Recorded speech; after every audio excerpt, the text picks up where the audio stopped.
ये 9 और 21 22 कैसे हैं ये भी आप आगे यहाँ पढ़ पाएंगे। तो यहाँ पे हम सबसे पहले इनको बांट रहे हैं 3 प्रकारों में।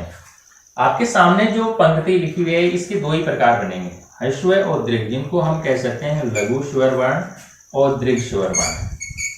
अब मैं यहाँ पे फिर आ जाता हूँ छोटी कक्षा के हिसाब से कि आपको जब ए आ वाली लाइन सिखाई गई थी तो उसके बाद आपको बारकड़ी सिखाई गई थी और उसमें छोटे और बड़े अक्षर सिखाए गए थे। जैसे क का के बाद हमने बोला छोटी की बड़ी की, छोटा कु बड़ा कु, आपको याद होगा अच्छे से। तो वहां पे जो छोटा और बड़ा रूप आया वो यहाँ पे है। लघु का मतलब छोटा होता है, दीर्घ का मतलब बड़ा होता है, ह्रस्व और दीर्घ दोनों हो गए यहाँ पे छोटे बड़े। तो यहाँ पे तीसरा कौन सा बच गया जिसको संस्कृत व्याकरण में प्लुत कहा जाता है, प्लुत स्वर वर्ण। अब यहाँ देखिए छोटे इनमें से कौन से वो हमें अलग निकालने हैं, बड़े कौन से वो हमें अलग निकालने हैं, प्लुत कौन से वो हमें अलग निकालने हैं। तो आप देख पा रहे होंगे कि यहाँ पर इसके 2 रूप आपके सामने हैं, इसके भी 2 रूप आपके सामने हैं। ये ध्वनि ए है, इसका ये दूसरा रूप है, ये ई इसका दूसरा रूप, उ इसका दूसरा रूप, ये री और ये इसका दूसरा रूप है। यहाँ पे इसका सिंगल रूप है, यहाँ पे ध्यान देने योग्य बात है, ये अपने आप में विशिष्ट हो गया। यहाँ पर इसके भी 2 रूप हैं, इसके भी 2 रूप हैं। इसका मतलब ये जो 2 प्रकार यहाँ लिखे गए हैं लघु और स्वर यही होंगे। जैसे यहाँ पे इसको मैं यहाँ लिख देता हूँ ए, ये इसका छोटा रूप हो गया, ये इससे बड़ा, दिखने में भी बड़ा है लेकिन इसमें मात्रा भी एक्स्ट्रा लग रही है, ये यहाँ लिखा जाएगा। इसी प्रकार ये अपने आप में छोटा है, ये बड़ा दिख भी रहा है देखिए, लेकिन इसकी अतिरिक्त मात्रा भी लग रही है, तो मैं इसको यहाँ लिख देता हूँ। फिर ये इसका छोटा रूप नजर आ रहा है, ये तो कोई छोटा बच्चा भी बता देगा। ये अक्षर दोनों यदि आप उसके सामने रख दोगे और आपसे उससे पूछेंगे कि इनमें से छोटा कौन सा है, तो वो कहेगा ये, दिखने में भी है। अनपढ़ व्यक्ति जिसको भाषा का बिल्कुल ज्ञान नहीं है, आप ये अक्षर उनके सामने रख के देख लीजिएगा, वो सीधे से शब्दों में बता देगा। फिर आगे ये है, तो इनमें दोनों में छोटा ये दिख रहा है, तो ये मैं यहाँ लिख देता हूँ, बड़ा इधर वाला है तो वो भी मैं इधर लिख देता हूँ, ये हो गया।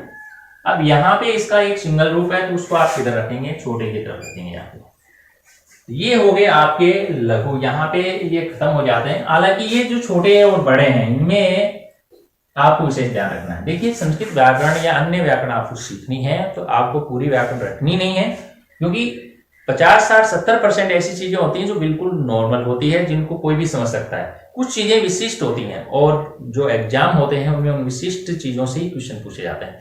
अब यहाँ तक छोटा बड़े छांटने में कोई दिक्कत नहीं आई, लेकिन दिक्कत ये आ रही है कि हम इनको क्या मानकर चलें। दिखने में ये छोटा ये बड़ा नजर आ रहा है, ये छोटा ये बड़ा नजर आ रहा है, लेकिन आप यहाँ देख रहे होंगे कि यहाँ पे ये अक्षर हम पहले देख चुके हैं, लेकिन यहाँ एक अलग मात्रा लग रही है, तो फिर इनको छोटा बड़ा हम नहीं कह सकते। तो फिर इनको क्या कहेंगे, तो ये अपने आप में सारे बड़े हैं, क्योंकि ये जो छोटा और बड़ा रूप बनाया गया है ये इनके उच्चारण में लगने वाले समय के आधार पर बनाया गया है।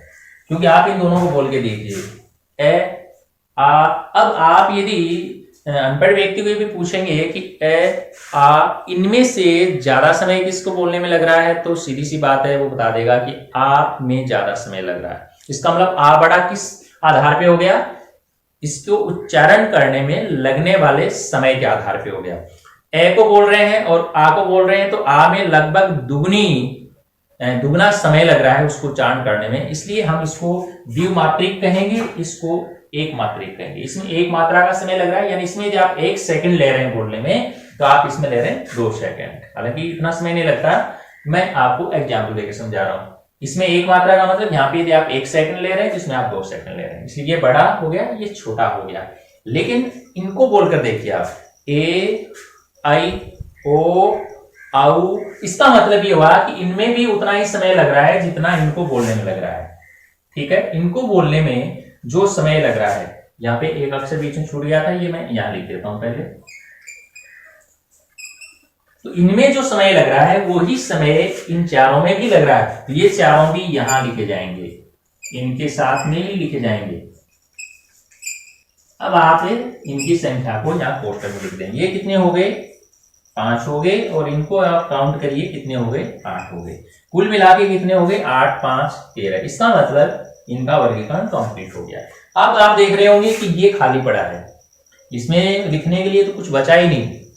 तो होता क्या, हालांकि वैसे मैं आपको बता दूं कि हम सामान्य जब व्याकरण सीखते हैं, बोलते काम में लेते हैं, तो इनका इस्तेमाल बहुत कम होता है, लेकिन जब हम व्याकरण की गहराई में उतरते हैं तो फिर ये सारी चीज निकल जाती है, और वो भी खासतौर से संस्कृत व्याकरण में। संस्कृत व्याकरण में आपने देखा होगा जैसे अपन ओम का उच्चारण करते हैं, ओम, तो आप यहां क्या देख रहे हैं कि यहां पर जो उच्चारण हमने किया उसमें 2 मात्रा से ज्यादा का समय लग रहा है, 2 मात्रा से ज्यादा का समय लग रहा है, तो हम उसको इसमें शामिल नहीं कर सकते, इसमें शामिल नहीं कर सकते, तो फिर हमें ओम जो होता है उसे हमें इसमें अलग से लिखना पड़ेगा। यानी जिनमें 3 मात्रा का समय लगता है, इसमें आपने 1 मात्रा का समय लिया, यहाँ पे आपने 2 मात्रा का समय लिया, और जब इन्हीं स्वर वर्णों को, क्योंकि है तो यही 13 ही है, 13 के अलावा है ही नहीं, इसका मतलब इन्हीं स्वर वर्णों को बोलते समय जब हम ज्यादा समय लेते हैं, 3 मात्राओं का समय लेते हैं, तो फिर इनको हम क्या कहते हैं, प्लुत स्वर वर्ण कहते हैं। समझ में आ गया होगा प्लुत स्वर वर्ण क्या है, ये कोई अलग चीज नहीं है, ये यही है, लेकिन उच्चारण का फर्क है। क्योंकि आप देख रहे होंगे कि संस्कृत में जब मंत्रों का उच्चारण होता है तो एक लय और ताल में उनका उच्चारण किया जाता है, और वो लय और ताल बनती है अलग अलग समय के आधार पर। यदि आप उच्चारण में जो समय ले रहे हैं उसको ऊपर नीचे करते हैं तो एक लय बन जाती है, एक ताल बन जाती है, तो ये हो गए प्लुत स्वर। तो ये 3 प्रकार हो गए, लघु, दीर्घ और प्लुत हो गए। अब यहां पर जो चीज निकल के आती है कि यहाँ पे नो की संख्या कैसे बनती है, तो आप देखिए नो की संख्या कैसे बनती है कि यहाँ पे 5 ये हो गए, मूल है, एकदम कोई दिक्कत ही नहीं है। जैसे आपने अंग्रेजी व्याकरण देखे होंगे 5 मूल स्वर होते हैं, वोवेल्स होते हैं, यहाँ पे 5 ही हो गए। अब आप देख रहे होंगे ये जो है ये इसी का बड़ा रूप है, ये इसका बड़ा रूप है, ये इसका बड़ा रूप है, ये इसका बड़ा रूप है। इसका मतलब इन चारों को हम लिस्ट से बाहर कर सकते हैं, क्योंकि ये तो इन्हीं के चारों बड़े रूप हैं, मूल तो यही है ना। ये देखिए ये डिजाइन, ये डिजाइन, ये और ये जो डिजाइन दिख रही हैं ये आपकी बिल्कुल अलग नजर आ रही हैं। तो ये 5 हो गई और ये बची हुई कितनी हुई, 4। इस प्रकार पाणिनि के अनुसार, माहेश्वर सूत्र के अनुसार इनकी जो संख्या है वो 9 बन जाती है। ठीक है, ये हो गया इसका कारण, 9 की संख्या का कारण। अब हम थोड़ा सा इसमें आगे बढ़ते हैं, 21-22 वाली संख्या भी बढ़ जाते हैं कि ये जो यहाँ पर आपने स्वर मान लिखे हैं इनमें से प्रत्येक, जैसे ये ए इसका बड़ा रूप है, प्लुत रूप है, ये जो 3 प्रकार बनते हैं इन तीनों के 3-3 प्रकार बन जाते हैं। वो तीनों के 3-3 प्रकार कैसे बनते हैं वो भी हम यहाँ जान लेते हैं। तो ये तो आपको आइडिया में, इसलिए इसको यहाँ से मिटा देता हूं अगली चीज को अच्छे से समझने के लिए। ये जो 3 स्वर वर्ण है इनमें प्रत्येक स्वर वर्ण इसके 3 प्रकार कौन से हो जाते हैं वो मैं यहाँ पे आपको बता देता हूं। उसको बोलते हैं उदात्त, अनुदात्त, उच्चवृत्त, समाहार, ये कह सकते। ठीक है, प्रत्येक के 3, जैसे आ उसके भी 3 माने जाएंगे। इस प्रकार प्रत्येक के यहाँ पे 3 यदि हम लेकर चल रहे हैं, जो 3 प्रकार आपने पढ़े ना, ह्रस्व के 3 हो गए, इसी प्रकार दीर्घ के, इसी प्रकार प्लुत के यहाँ पे 3 हो, 3 प्रकार वो हो गए, फिर प्रत्येक के 3 प्रकार यहाँ फिर हो रहे हैं। ठीक है, ह्रस्व के 3 हो गए, दीर्घ के हो गए और प्लुत के हो गए। इस प्रकार 3 गुना 3, यानी जो 3 प्रकार थे इसके पहले कौन कौन से 3 प्रकार थे, यहां यदि मैं उनको लिख देता हूं, लघु रूप हो गया इसका, दीर्घ रूप हो गया इसका, और ये हो गया इसका प्लुत रूप। तो फिर इन तीनों के 3-3 हो जाते हैं, तीनों के 3-3 हो जाते हैं। कौन कौन से हो गए, उदात्त, अनुदात्त और समाहार। इसी प्रकार इसके भी 3 लिखेंगे, इसके भी 3 लिखेंगे, तो ये 3 × 3 यानी कुल हो जाते हैं 9। ठीक है, और फिर ये जो 9 बनाए मैंने, इन 9 के पुनः 2-2 हो जाते हैं। जैसे ये उदात्त है तो इसके 2 होंगे, अनुदात्त के भी 2 होंगे और समाहार के भी 2 होंगे। तो यहां पर ये जो 2 हैं इसके 2-2 यदि हम करेंगे तो ये हो जाएंगे 3 × 2 = 6। इसी प्रकार यहाँ पे भी 3 × 2 = 6, 3 × 2 = 6। तो यहां पर आप देख रहे होंगे कुल मिला के इनकी संख्या है वो 18 तक चली जाती है। तो इनकी स्वरों की संख्या है वो 18 भी मानी जाती है। यहां पर ऐसा ये निर्देश है। अब यहाँ पर एक जो री है और री है, इनके ऊपर भी देखने में विवाद आता है। इनकी जो संख्या है वो इतनी नहीं बन पाती है। इसका क्या नहीं है, इसका वो दीर्घ रूप नहीं है, तो इसकी संख्या 12 मानी जाती है, इनकी संख्या 12 मानी जाती है, इसकी 18 बन जाती है। तो कुल मिला के इनको यदि समान रूप से देखते हैं तो इनकी संख्या 30 बन जाती है। री और री दोनों को समान रूप से देखते हैं तो 30 बनती है, इसकी 12 बनती है और इसकी 18 बनती है। और इससे जुड़ा हुआ प्रश्न भी परीक्षा में कई बार आ चुका है, इससे जुड़ा हुआ, क्योंकि अपने आप में विशिष्ट है, विशिष्ट अपने आप में हो रहा है, इसका दीर्घ रूप नहीं है, फिर इनकी संख्या अन्य के समान नहीं है, तो इसकी संख्या है वो 30 बन जाती है।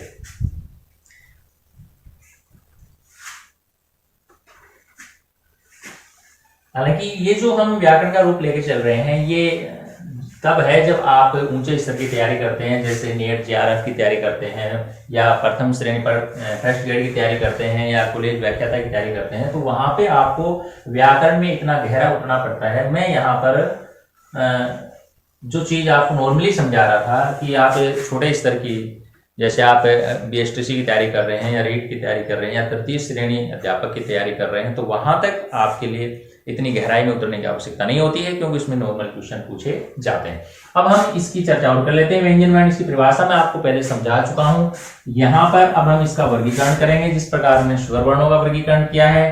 तो यहाँ पर जो 33 कुल 33 वर्ण है, ये कौन कौन से हैं, तो मैं आपको सीधे सरल शब्दों में समझा दूं कि कैखे घेड़े जो आपको सिखाए गए थे पहली कक्षा में, वो सारे यहाँ पर व्यंजन वर्ण कहलाते हैं।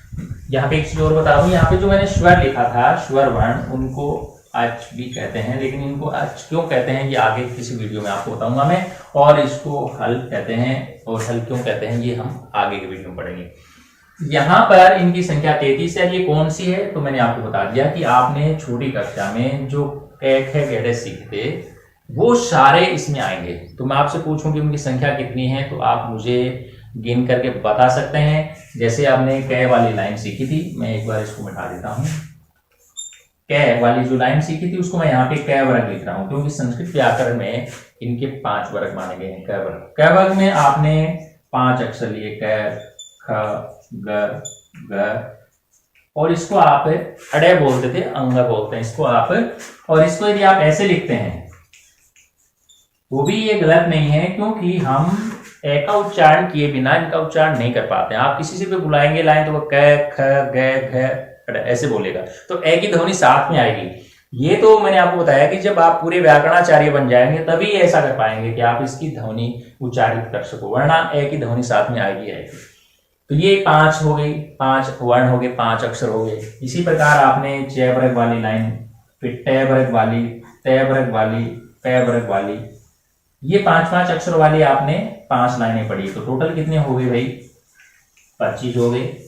ठीक है, उसके बाद आपने ये रेलवे वाली लाइन पढ़ी, उसमें कितने होते हैं, 4 होते हैं। फिर आपने शह वाली लाइन पढ़ी, उसमें कितने होते हैं, 4 होते हैं। फिर आपको अक्षय त्रय ये वाली लाइन पढ़ाएगी, उसमें कितने होते हैं, 3 होते हैं। अब आप इनको काउंट करिए कितने हो गए, 25, 4, 29, 4, 33 और 3 तो 36 हो रहे हैं। लेकिन यहाँ पे संख्या 33 क्यों लिखी गई है, इसका मतलब इसमें से 3 आउट होंगे। जिस प्रकार हमने स्वर वर्ण वाली लाइन में से 2 को हटा दिया था, यहाँ पर भी 3 हटेंगे। और वो 3 कौन से हटेंगे, ये वाले 3 हटेंगे। ये जो पंक्तियां आपकी बच गई, ये जो 33 अक्षर आपने सीख रखे हैं, इन्हीं को व्यंजन वर्ण कहा जाता है। क्यों कहा जाता है, क्योंकि इनको जो आप बोलेंगे तो साथ में स्वर की सहायता लेनी पड़ेगी। जैसे मैंने आपको बताया कि इसको बोलिए, तो आप सारे क्या बोलेंगे, कै बोलेंगे इसको, कै, ए की ध्वनि आ रही है, या फिर फू, ऊ की ध्वनि आ रही है, को, ओ की ध्वनि आ रही है, आएगी, निश्चित तौर पे आएगी स्वर की ध्वनि, इसलिए तो ये अपने आप में व्यंजन वर्ण कहलाते हैं। और इनको व्यंजन दिखाने के लिए इसके नीचे इस प्रकार का एक निशान लग जाता है, जिसे आप हलंत बोलते हैं। ये देखिए, इसको हलंत बोलते हैं। यदि आपने इसको सीधा लिख दिया तो अब ये व्यंजन वर्ण नहीं अकेला, क्योंकि इसमें आपने के को मिला दिया है, ए को मिला दिया, ये तो 2 हो गए। इसमें स्वर भी है, व्यंजन भी है, तो आप कैसे कह सकते हैं कि ये व्यंजन है। इसको यदि आप अकेला व्यंजन लिखते हैं तो फिर आपको ये निशान लगाना पड़ेगा, और इस निशान को बोलते हैं हलंत बोलते हैं। ठीक है, हलंत, ये ध्यान रखना है। जब भी आप केवल व्यंजन लिखते हो तो फिर आप ये निशान जरूर लगाते हैं। अब हम ये जो 33 अभी हमने समझे, इनका वर्गीकरण कर लेते हैं। इनमें से इसको कौन से को क्या बोलते हैं। तो यहाँ पे इसके भी 3 प्रकार होंगे। इसके भी क्यों बोला मैंने, क्योंकि यहाँ भी हमने इनके 3 प्रकार किए थे और यहाँ पर भी हम 3 प्रकार करते हैं। तो पहला इसका है, उसको स्पृष्ट व्यंजन वर्ण बोलते हैं। स्पृष्ट सीधा बोलते हैं, स्पर्श बोलते हैं। आप हिंदी के माध्यम से सीख रहे हैं। स्पृष्ट, अंतस्थ, और उष्ण। तीन ही कैटेगरी थी ना, उसमें भी तीन ही बनी थी। आपने 5 वर्ग पढ़े, वो एक जैसे थे क्योंकि उसमें प्रत्येक पंक्ति में 5 वर्ण थे, इसलिए हम उन 5 पंक्तियों का एक ग्रुप बनाएंगे। तो उनका कितना ग्रुप बना था, 5 × 5 यानी 25 का बना था। इसका मतलब ये हुआ कि ये 25 जो है वो स्पष्ट है। फिर अंतस्थ यानी अगली लाइन आई थी ये रे लेवे वाली, उसमें कितने हैं, 4, तो उनकी संख्या मैं यहां लिख देता हूं। और फिर शेष है वाली लाइन आई थी, उनकी संख्या भी कितनी थी, 4। अब देखो आप जोड़ करके 33 योग बराबर बैठेगा। अब बात यह आती है कि इन 25 को यानी कहां से कहां तक, यहां से लेकर यहां तक के जो वर्ण है इनको हम कह रहे हैं यहाँ पे स्पष्ट यानी स्पष्ट व्यंजन। स्पष्ट का मतलब क्या है ये हमें जानना है कि इन वर्णों का जो उच्चारण आप करते हैं, तो ये तो सीधी सी बात है कि आप इन व्यंजन वर्ण पढ़ रहे हैं तो फेफड़ों से जो वायु निकलेगी वो मुंह के कंठ से, मुंह के किसी ना किसी हिस्से से टच होगी, स्पर्श होगी, टच होगी, स्पर्श। इसका मतलब ये हुआ कि वो क्या है, स्पष्ट व्यंजन वर्ण होंगे। आप बोल करके अभ्यास करके देख लीजिएगा, आपको ये बात बिल्कुल सही मिलेगी। इसलिए इनको कहा जाता है स्पष्ट व्यंजन वर्ण। अब हम इसको छोड़ के सीधे यहां आ जाते हैं, ऊष्म। इनको ऊष्म क्यों बोलते हैं, इसमें कौन कौन से आ रहे हैं, इसमें आपकी ये लाइन आ रही है, श आ रहा है, ये श और है, ये चारों आ रहे हैं। इनको ऊष्म क्यों कहा गया, क्योंकि जब आप इनका उच्चारण करते हैं तो ऊष्मा निकलती है, ऊष्मा। आप बोलकर देख लीजिएगा, आप थोड़ी देर तक यदि श का उच्चारण करते रहेंगे तो आपका मुंह गर्म हो जाएगा। इसलिए हम सर्दियों में शी करते हैं ताकि हमारे मुंह में ऊष्मा बन जाए और सर्दी कम लगे। अपने आप ही होता है, नेचुरल है, हम नहीं करते तो भी अपने आप में आवाज निकलती है। तो ये ऊष्मा पैदा करने वाली इनको ऊष्म वर्ण को। अब यदि हम इनकी बात करें तो नॉर्मली आड़ू तरीके से बात करें तो ये जो है ये इन दोनों के बीच में देखो, इधर ये है, इधर ये, बीच में ये है, इसलिए इनको अंतस्थ कहा जाता है। और बच गए कौन से, वो इसमें आ जाएंगे, ये आ जाएंगे, ये रेलेवा। इनको ये वैरल ऐसे भी लिख सकते हैं, मतलब कैसे भी लिख सकते हैं, लेकिन ये रेलेवा ही हम पढ़ते आ रहे हैं, मैंने इसलिए इसी रूप में इसको लिखा है। जब आप महेश्वर सूत्र के आधार पढ़ेंगे तो ये क्रम थोड़ा अलग हो जाएगा। तो ये हो गए आपके कैसे मैं तक हो गया आपका स्पर्श व्यंजन वर्ण हो गया, ये रेलवे हो गए अंतस्थ और शश हो गए ऊष्म। ठीक है, ये इसका वर्गीकरण हो गया पूरा व्यंजन वर्ण का। स्पर्श व्यंजन वर्ण की परिभाषा भी आ गई, अंतस्थ भी आ गई और ऊष्म की यहाँ पर आ चुकी है।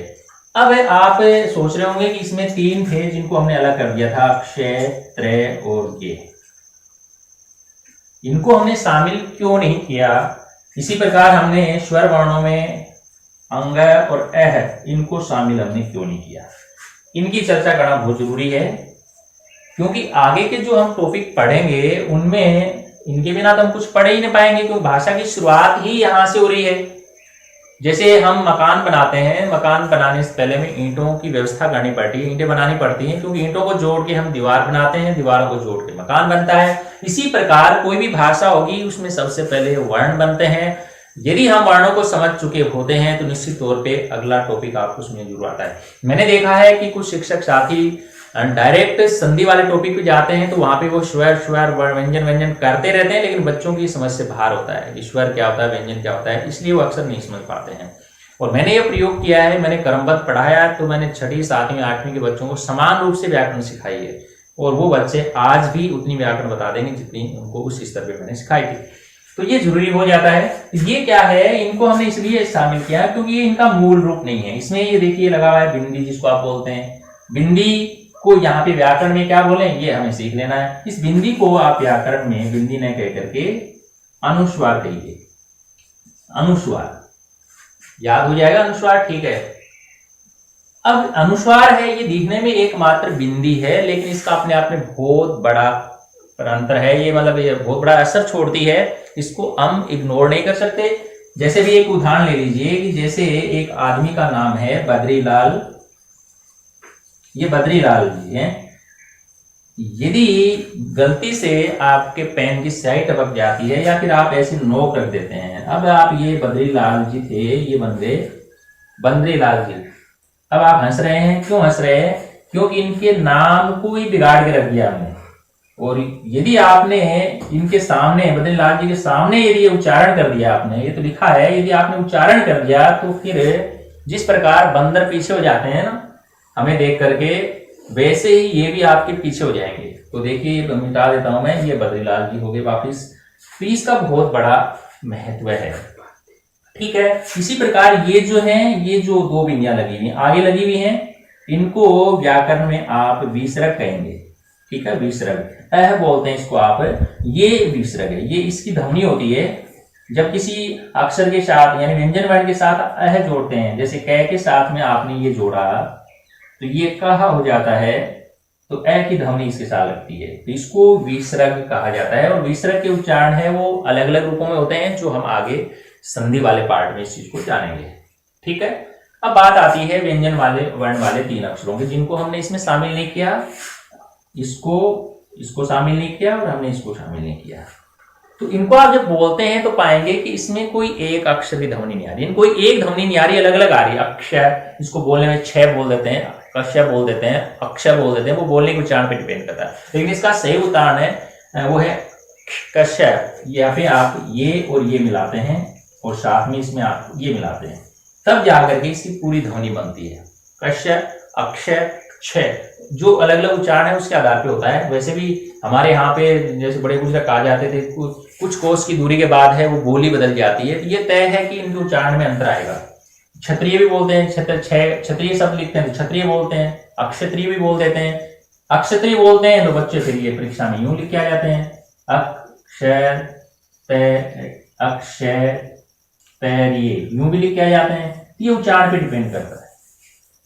फिर त्रय, तो इसमें ये तीनों मिले हुए हैं, और ये इसमें हालांकि इसका वैसे कुछ ज्यादा महत्व नहीं होता है, जय प्लस ए इस प्रकार इसको बोलते हैं, ये बोलते हैं। वैसे तो इसका शुद्ध उच्चारण ये है, लेकिन जब इसको तोड़ के देखते हैं इसमें ये 3 नजर आते हैं। अंग्रेजी भाषा में भी जब आप हिंदी टू अंग्रेजी करते हैं तो उसमें यही रूप अपनाते हैं। उसमें भी आप कैसे लिखते हैं तो कै लिखेंगे, पहले आप ऐसे लिखते हैं, इसको कश्य हो गया, ये कै हो गया, ये हो गया क्षय हो गया, ऐसे ही लिखते हैं। त्रय को लिखते हैं तो उसमें आप TR इस्तेमाल करते हैं, तो ये हो गया। और जब आप ये लिखते हैं तो उसके अंदर G, Y या N इस प्रकार इस्तेमाल करते हैं। तो ये क्या है, कुछ वर्णों का समूह है, इसलिए इनको हम संयुक्त वर्ण कहेंगे।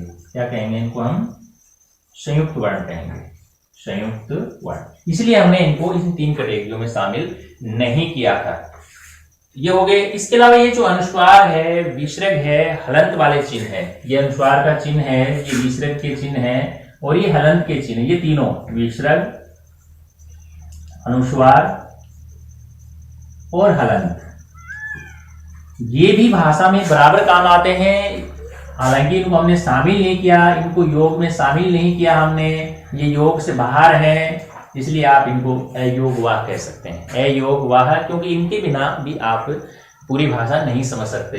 ये भी बराबर काम आएंगे। और वैसे मैं सीधी से बोलता हूं, यदि आपने हिंदी भाषा में लिख करके पैराग्राफ, यदि आपने इन तीनों का प्रयोग कर दिया तो समझ लीजिए वो हिंदी न रह के उसकी हिंदी हो गई है और वो हिंदी से आगे संस्कृत में चली गई है। वो जैसे उदाहरण ले लीजिए आप कि आपने ये नाम लिखा, अब किसी से भी पूछ लो ये हिंदी भाषा का शब्द है ना, लेकिन आपने गलती से इसके ऊपर ये बिंदी लगा दी, या गलती से इसके आगे आपने ये 2 बिंदियां लगा दी, या गलती से आपने ये कर दिया, तो अब ये तीनों ही शब्द हिंदी भाषा के नहीं रहे हैं, बिल्कुल नहीं रहे हैं। अब इनकी हिंदी है वो जा चुकी है, संस्कृत में आप आ चुके हैं। मैंने भी 10वीं तक संस्कृत को इसी प्रकार जुगाड़ बना बना करके पढ़ाई की थी, आपने भी ऐसा किया होगा, नंबर अच्छे भी बन जाते हैं। तो ये जो 3 है ये अपने आप में बहुत इंपॉर्टेंट है। ये हिंदी को हिंदी नहीं रहने देते, संस्कृत बना देते हैं। और अक्सर ज्यादातर विद्यार्थी ऐसा करके भी आते हैं, जब संस्कृत में निबंध लिखना पड़ता है तो और कुछ आए या नहीं आए, आप ये बिंदियां और ये जो एक निशान है लंगड़े का ये लगा दो, संस्कृत बन के तैयार हो जाएगी। तो ये जो मुख्य मुख्य वर्ण थे जो हम अक्सर हमारी भाषा में इस्तेमाल करते हैं, मैंने उनका विवरण इसमें शामिल किया है। उम्मीद करता हूं कि आप वर्ण विचार से जुड़ा हुआ टॉपिक है वो भली भांति समझ लिया होगा। चूंकि इस श्रृंखला का मेरा ये पहला वीडियो है तो इसमें त्रुटियां होना स्वाभाविक है, तो आप मेरी उन त्रुटियों को इग्नोर करेंगे। और यदि आपको ये अच्छा लगा है तो आप मुझे प्रोत्साहित करेंगे। प्रोत्साहित कैसे किया जाता है वीडियो को, ये आप सभी अच्छी तरह जानते हैं। यदि आपका स्नेह मिला, मुझे आपका सहयोग मिला, तो मैं आगे के ऐसे वीडियो और भी बनाऊंगा और आपकी सेवा में प्रस्तुत करूंगा। सभी को बहुत बहुत धन्यवाद। नमस्ते और नमस्कार।